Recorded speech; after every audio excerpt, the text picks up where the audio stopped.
All right, everybody, I hope you guys are enjoying the food. Once again, we're so glad that you joined us for the 7th annual Mad Dog Culture and for our pasta party. So it's my pleasure to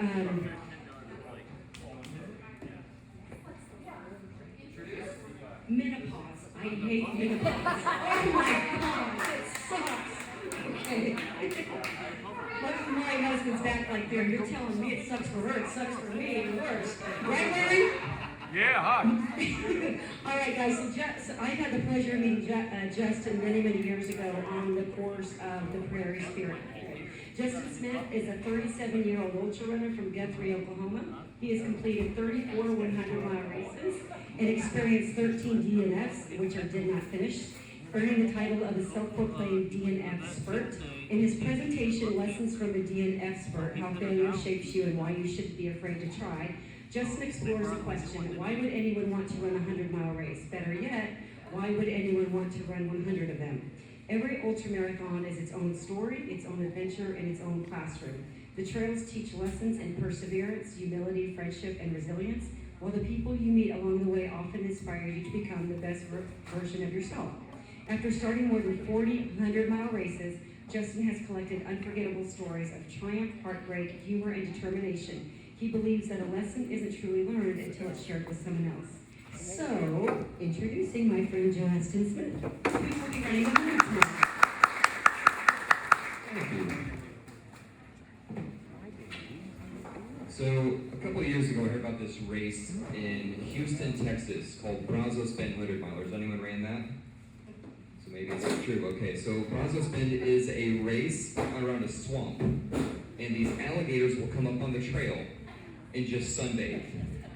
And from what I understand, the alligators don't eat the runners, but maybe they do.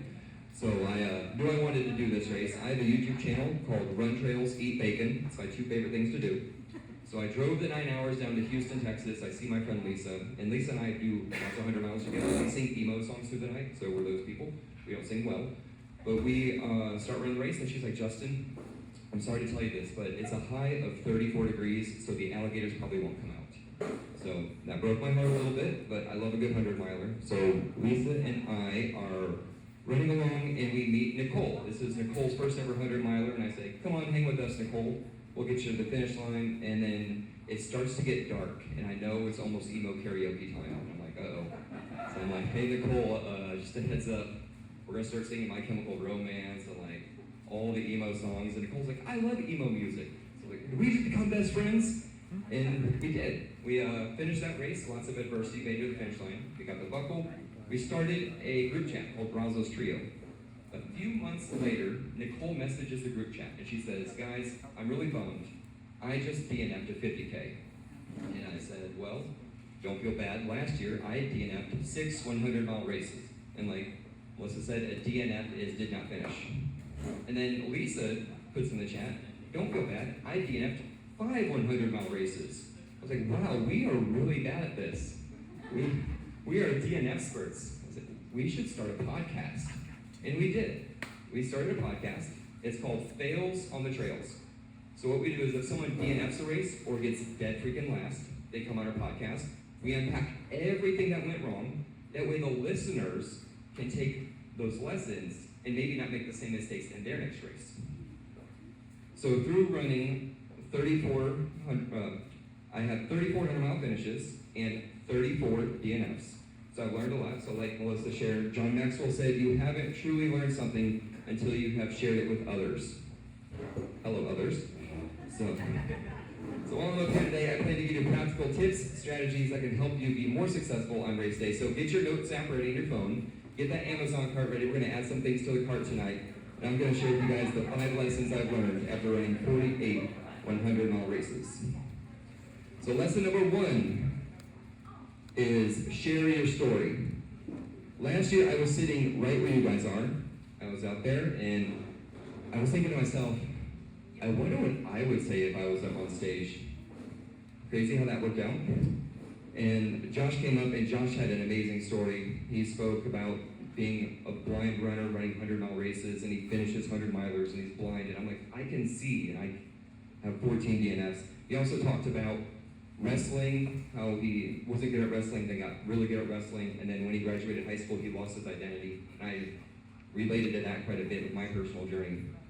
And then he talked about alcoholism and his battle with alcoholism and how running helped with that. So I think a lot of us can find things that we related to Josh with, and that's really the power of the story. And like Melissa was saying, 4 years ago, I was running on the Prairie Spirit Trail, and two runners came up next to me, and this was the runner's first ever 100-mile race.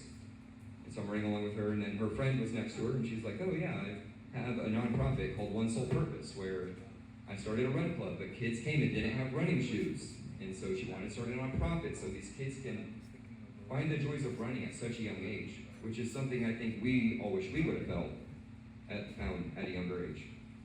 And then she said, I have a 100-mile race in Missouri called Dawg 100. I'm like, you have a 100-mile race? She should have let off with that. Like, you have my attention. Tell me about this race. And then she kind of said 5 miles out, 5 miles back on the road. I'm like, ooh, a road. I'm a trail snob. If there's like a car, I'm like trying to dodge it. But no, I was like, you know what? I want to come out and I want to make a YouTube video for this race. And that's what I did last year. I came out and made a YouTube video of my experience at Dawg. And you don't need a YouTube channel to share your story. You don't need a podcast. You don't need a nonprofit. Whatever you guys are doing, share it this weekend. I have been sharing my stories and just kind of posting all the things that I'm doing, and I had a friend message me and said, hey, you're absolutely crazy. I would never want to run 100-mile races, but I started walking around the block. And if Justin can run all these 100-milers, I can at least get out and walk around the block. So movement saves lives. A lot of us might feel that running has saved our lives. So sharing your journey might be the thing that gives someone else the courage to start theirs. So we are going to add some things to the Amazon cart tonight, but do not add the DJI Action Camera 6. That is what I use for my YouTube channel. If you add that to the Amazon cart, this will be the most expensive pasta dinner you've ever had. So we're going to move on to lesson number 2. This is a big one. Say goodbye to limiting beliefs. So I'm in a room full of runners. I know 2 things are true. You're the nicest, kindest, most compassionate people on earth. I've seen it. We all agree? You are the meanest, rudest, and most hateful people when you're talking to yourselves. Yes. If I talked to other people the way I talk to myself, I would have no friends. Yes. And we're just so confident in the things that we can't do. We might have shared some stories here. Someone says they're doing the 50-mile. You might be like, I could never run 50 miles. Or if someone's doing the marathon, they want to get a sub-4-hour marathon. I could never sub-4 a marathon. We just so confidently say the things we can't do. And finishing 100-mile races, I love it so much because when I cross the finish line, I get the buckle. It changes my perspective on everything. Those I can't thoughts that we say so easily become what if thoughts. Now, limiting beliefs, we want to destroy the limiting beliefs, but they are there to protect us. I have a limiting belief that I can't run a mile under 5 minutes. And I'm 38 years old, and so if I try to do that, my legs would fall off. That is a good limiting belief. But a lot of our limiting beliefs aren't protecting us, they're actually holding us back. So some examples of that for me, I thought I could never do back-to-back 100-mile races. And I have friends that do all the time, they run a 100-mile race, and then the next weekend they run another 100-mile race. And I was like, I could never do that. And that one was probably keeping me safe. But I tried it this year. My friend Kathy Bratton puts on Midnight Madness 100-miler. And the week before, she said, I can't run the race with you guys, so I'm just going to go out and run 100 miles by myself. I'm going to do a 40-mile loop through Tulsa, another 30-mile loop, and all these 10-mile loops. And I thought, that sounds like a great idea. I would like to join you. So I joined Kathy, and we were running through thunderstorms, heat advisories, going into quick trips to get ice and then food, eating gas station burritos. No cheering crowd, no finish line, no aid stations, just powering through. And had a lot of fun with Kathy. It was absolutely ridiculous, but we finished the 100 miles. And I was like, oh my God, I have to run 100 miles in 6 days. I don't know how I'm going to do this. So those limiting beliefs are still there, and I just said, I just got to try to prove myself wrong. I showed up to Midnight Madness, and I knew at some point there's going to be this wall of because I ran 100 miles a week before. Eventually I'm going to be like, oh, I found my limits. I start running with my friends. The same thing again. It's July in Oklahoma, heat advisory, another thunderstorm. Power through, go through all the adversity, but that wall never came. And so that really destroyed that limiting belief. I crossed the finish line and finished 2 back-to-back 100-milers, and that's something I still don't even know how I did, and we're going to go back to that limiting belief of that because I never want to do that again. I know you guys have heard that before, but please, no back-to-back 100-milers. I also said that I could never do a race with elevation. I train in Oklahoma, I train on flat ground. People might say that, I know friends from Kansas might say that. And then I went out and did Sedona Canyons. I'm a back-to-back 100-miler. I go from aid station to aid station fighting cutoffs. Went out to Sedona Canyons and powered through the 125-miler with 18,000 feet of elevation gain. And I finished it with 27 hours before the cutoff. So over a whole day left in the race. It was this insane experience where I just pushed myself and really found out what I was capable of, and I just never thought I could do a race with elevation. So now, I have what can I do next? Can I go to Colorado? Can I go out and do Cruel Jewel on the East Coast? Just so many more options are available to me. And then, one of my favorite ones, I always told people I'm a slow back-to-back runner. I don't even run under 10-minute mile. I do 100-mile races. I run at like a 12 to 13-minute mile, and then I power hike at a 15-minute mile. So I say like I can't do under 10. And then at Midnight Madness, that race where I did 2 consecutives, I was doing a 1-mile loop. And I was like, you know what? I'm doing 99 to 100. I wonder what mile time I could do. So that's a brilliant idea. If you're doing the last mile in a race, just take off running as hard as you can. It's not a good idea at all. But I'm not known for my good ideas.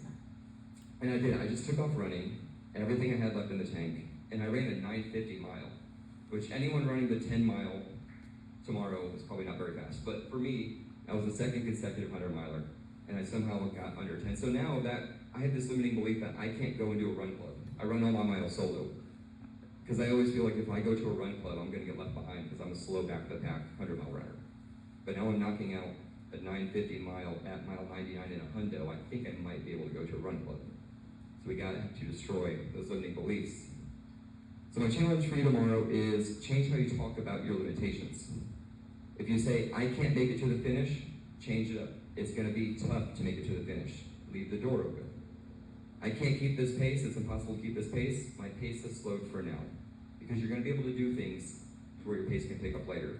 So always leave the door for things to get better because in most cases they can. And for me, a lot of times they do. And I learned this in my first 100-miler, which is going to take us to lesson number 3, lose the cans. I ran a race in 2019, first ever 100-miler, Lahotse 200, sorry. This is a 200-mile race around a paved loop in Owasso, Oklahoma, no shade cover. And the 200-milers have 72 hours to do it. So I figured, well, if I do the 100-miler, I'm never more than half a mile away from the aid station. I thought I might die, so keep them nice and close. So I start running, and I have my headphones on, and I'm just listening to my emo music, powering through, lapping people, flying. I'm hungry. I'm really not that hungry, actually, because it was hot. So I'm not eating a lot of food. I'm drinking. I'm not taking in a ton of calories. And then my iPod dies. Day turns to night, and my body is shutting down. And so I start walking, and this guy walks up next to me. He's like, hi, I'm Michael. And I took my headphones off because my iPod died, so I'm finally interacting with other people. And I've been lapping this guy all day, so I'm like, this has to be his first 100-miler. So I'm like, hey, is this your first 100-miler? I didn't know that Michael Ortiz, you guys know Michael Ortiz? Yeah, he's finished over 100-milers. This is 2019. Michael Ortiz was running 100-mile every single weekend. And in 2019, in September, the only 100-miler in America was at Lahotse, at Owasso, Oklahoma. So Michael just casually tells me, well, I've been running 100 miles every single week. I'm like, wow. Talk about comparisons, the thief of joy. Sir, I have some questions for you. I have a lot of questions. And he poured into me. He told me about recovery, fueling, pushing through the night, logistics, hydration, sun protection, the ability to adapt, making it to the sunrise. And he told me all these things, like 70 miles into this race. And I was like, man, I wish I would have talked to you earlier, because both my feet are broken and my legs don't work. And he's like, no, trust me. If you push through the night, eat a bunch of food, make it to the sunrise, and you'll be able to get it going. And I was like, no, you don't understand. When the sun comes up, it's going to be hot, and I'm going to have 2 broken feet, and my legs still won't work. But Michael was right. I earned that sunrise, and Michael Ortiz and Walter Handloser were going for the record for most 100-milers ran a consecutive year. So Walter was out there as well. Now, Walter was doing a 100-mile race every single weekend. He gets to this race at Lahotzi and says, oh, this has a 200-mile option. Let me sign up for that. I have questions for Walter. So I track down Walter, and he tells me a lot of the same things, and I'm getting so much knowledge. And then there was this lady that was chasing around geese and like catching them and carrying them and like chasing around turtles, and I was like, this lady's interesting. I need to see what this lady is. You guys know Jacqueline Long? Anyone know Jackie? Yes. Jackie loves the heat. And I didn't know that. I met up with Jackie, we're running together, and she tells me, I love hot races. I love running when it's like 100 degrees outside, which sounds crazy, but I'm actually the same way. If it's like 75 degrees or colder, I'm freezing. So me and Jackie are like, oh, we just became best friends. We love the heat. So my big lesson from this is don't black out the race. Get to know the runners around you. There's so much knowledge, experience, and encouragement on the course if you're willing to engage with it. Are there any Swifties out here? Don't be shy. Maybe? I see some smiles. So I say take off the cans, but I'm not telling you guys to get rid of your music altogether. I listen to my own music. I got the bone conducting headphones, and if you guys are out there, you will see the Swifties. Taylor Swift is a performance-enhancing drug. They're out there, and it's just like, it's dangerous. They get the Swift going, never, ever, ever getting back together, throwing their hands out. You gotta watch out for them. It is insane to see. I've seen the power of Taylor Swift, and I remember it all too well. Yeah, I've got one Swiftie. See, that's how I know. That's how I know. So in this Amazon cart, we are adding bone conducting headphones. I love these things. They allow you to stay connected to your music, but more importantly, stay connected to the people around you. So now we're going into lesson number 4. I'm telling you guys to throw those over-the-ear headphones in your bag, and tell you guys what else to throw in your bag. Everything. Lesson 4 is bag it up. I separate everything that I need for a race. Nutrition, electronics, foot care, first aid, even my clothes. I have separate changes of clothes in plastic bags, plastic Walmart bags. So if I'm running and I'm just drenched in sweat, instead of applying like all of the shaving cream, I'll just get a fresh change of clothes. And then you got the trash bag to throw that in.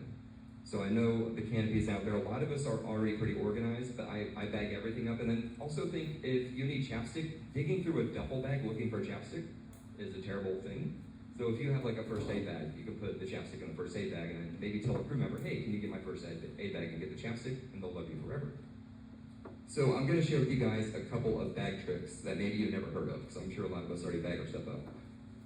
First thing I do is I actually marinate my socks in foot cream and then put them in a Ziploc bag. Because a lot of times we lube up our feet, put on dry socks, and those dry socks will absorb the trail toes. So I lube up the socks, let them marinate in that plastic bag, and then right before the race, which is going to be a few hours, I'll slide those bad boys on, and then I have to reapply a lot less. And it's so the second one is actually about ice. It's funny I'm up here because I DNF'd this race last year. I DNF'd it for a couple of reasons. One of the reasons is I tried an ice bandana for the first time. And I was out there running, had the ice bandana on, and the water ran down my back and then ran further down and created some chafing that was terrible. I will spare you the details so you guys can enjoy your dinner. But just picture Yosemite Sam running up and down the road. It was not a pretty sight. So on the Fails on the Trails podcast, my co-host shared with me that if you have an ice bandana, you take ice, put it in a Ziploc bag, zip the Ziploc bag, then put the Ziploc bag in your ice bandana, and then you don't have the runoff. And also on my Fails on the Trails podcast, for the ladies out there, because I have lady co-hosts, they told me if they put ice in the Ziploc bag, they could put it down the front of their shirt for the boob ice. Yes, you got boob ice advice from me. That's weird, but we're here for it. It works. Well, according to them, it works. I don't know. So, in the Amazon cart, we're going to throw in some Ziploc bags. And we are going to move on to lesson number 5, which is sweet tea and salt tea. So usually speeches like this are given by professionals or professors, but I do have my master's degree. I have my master's degree in bro science. So take this advice with salt, then add some more salt, and then dip it in salt, because when you're running out there this weekend, you need to take in salt. After running Lahotse 100, the next year I went back and tried to run the 200 miler. It was very hot, same 1 mile loop, no shade cover, and at 80 miles, I had this intense pain. My pee was the wrong color, my body was sending all the signs, and I was like, you know what, I'm gonna push to mile 100, because usually in these races, things can get better. So I made it to mile 100, and I felt terrible. It was not good at all. It was all the same stuff. The muscle pain was so intense. But then as runners do, I was thinking, you know what, maybe I'm mentally weak. Maybe I just wanted to get to 100 miles because I love 100 milers. And so maybe mentally I'm just trying to stop here. And the only way to find out is to get to 125 miles. So I pushed to 125 miles, and then by the time I got to 125 miles, I felt terrible. It was really bad. Extreme. I was a former MMA fighter, and this muscle pain was worse than anything I felt. So I went to the race director and said, hey, I'm gonna drop. Something's wrong. I have to go to work on Monday. And so I dropped at 125 miles. I wake up Monday to go to work, and I can't get out of bed. Like, something is really, really wrong. And then I'm like, okay, well, I just need more rest. And I had never called into work sick in my life. So I had to message my coworker to get the call-in number, because I was like, I don't even know how to call into work. It was very embarrassing, but it's like, okay, well, maybe tomorrow I'll get better. Tomorrow came, I didn't get better. And then my wife said, hey, you need to go to the doctor. I was like, nah, I'll get better. And she's like, no, you need to go to the doctor. And I was like, I don't even have a doctor. So I guess if you look in the phone book, there's doctors who do. So I go to the doctor, and the doctor says, sir, you have rhabdomyolysis. And I was like, oh, cool. I have no idea what that is. And according to my notes, rhabdo is a serious condition where muscle tissue breaks down, rapidly releasing proteins and other substances into the bloodstream that can damage the kidneys. So pretty much my muscles were deteriorating, that's a tough one, and my kidneys were failing. So luckily, the doctor gave me some pills, and that is where I learned the power of salt, because during that race, I was not taking in salt. I was drinking so much water, and I was like, I just gotta drink more water. But the salt actually helps retain the water. So hydration and salt are not something to ignore. We have to take in salt, whether that's salt caps, salt chews, salty foods at the aid station, like bacon, my favorite. And then personally, I have these little VP electrolyte mixes. These are on Amazon, so you can add these to the cart. These have 1,000 milligrams of sodium, 200 milligrams of potassium, and 60 milligrams of magnesium, kind of like the elements. So I love these. I have these on me for my water bottles, but I also keep salt pills on me. The way I know I'm low on salt is when my fingers start to swell up. So I don't know if anyone's felt that before, but when your fingers start to swell up, that's when you need to take in salt and keep drinking the water. And I know it's gonna be hot this weekend, so please, please take in some salt. I'm gonna shift this over from salty to sweet tea. So I'm sure a lot of us have ran into the heat before. You get nauseous, some people will be thrown up, you feel like you don't wanna eat even though you need to take in calories. So when I get to this, I lean on my good friend Milo. Yeah, that's Milo. Milo's sweet tea is so amazing. I usually have 2 gallons for every 100 miler in the heat. And then my friend Randy jokes that Milo's isn't real sweet tea. She's from Florida, so I think they just put sugar in water and then add a leaf. That's what they call sweet tea, but I've never had sweet tea from the South.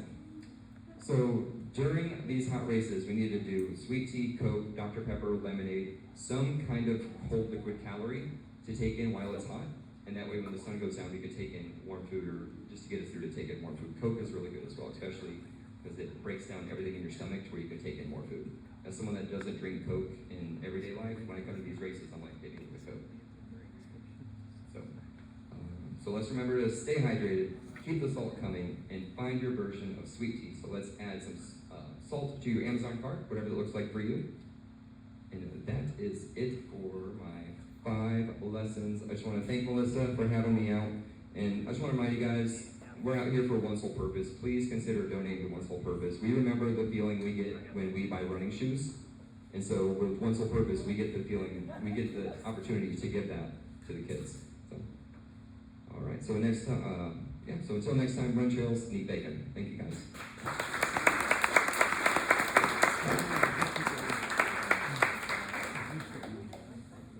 Those were some great tips. So on that note, I will let you guys know, we have more than 20 pounds of bacon for you guys, so I hope that excites you. Now, he was really right. There's something about bacon. I know. First of all, you want to keep it in a Ziploc, and I always put it in my pack. And interestingly enough, Justin, you will like this story. Between my last two Ultras, I hadn't used the same pack in about 6 months, and I went to get ready for it because I like to switch my packs out, you know. And the bacon was there from 6 months ago, and it looked pretty good, but I didn't need it. So anyway, but it's got your fat, it's got your salt, and it's super good. So take advantage of the bacon. We will have soda out there. We will also have ginger ale. We'll also have lots of salty snacks, and we will have our famous quesadillas with ham and without ham for those who don't like meat, and all kinds of other stuff. So we are there to help you guys tomorrow. And remember, if you have any trouble out on the trails, call me or call Larry or get a hold of one of our officials. Does anybody have any more questions? Oh, by the way, our electrolytes are scratch. So I hope you guys like it. It's a natural sugar, so it's easier on the stomach. But make sure, as Justin said, that you are getting the salt and the potassium, not overdoing it on the water. All right. How do we end this thing? I don't know. Question. Yes. This building, no, it will not be unlocked overnight. But we have 2 porta potties outside. And on that note, I will let you guys know, as soon as you guys leave here, all of these tables will be put up against the wall. So feel free throughout the day, if you want to bring cots or anything here, especially if you're doing the 50-mile and distances over that. You have 36 hours. Don't be ashamed to come in and take a nap. Kyle did that last year. What, you said you died for 3 hours, right, and came back to life? Yes. How many hours did you die? From 37 to 40. It got really hot, and fortunately it came out, and I cramped my way back here, and then came in here and sat down, and I thought I was good for about an hour. No, it didn't happen, about 3 hours, so you're good. You'll still have time. Still finished, I think it was like 31 hours, so you're good. Yeah, but I will tell you on a side note that the first year he came the year before last, and you DNF'd at 82? 71. At 71. So he came back and he was able to complete it by taking it a little bit slower. Lessons learned from a DNF. That's right. So does anybody else have any questions? All right, so we are looking forward to serving you guys tomorrow. If you're not doing the early start, we will start precisely at 6 o'clock, right out here by the timing tent. You guys will see it out there. And remember, in the morning, you will take all rights going out and all lefts coming back. People are notorious about stealing our signs. We're going to make sure that when we go to bed. Okay. All right, is anybody, that's it? All right. Happy run?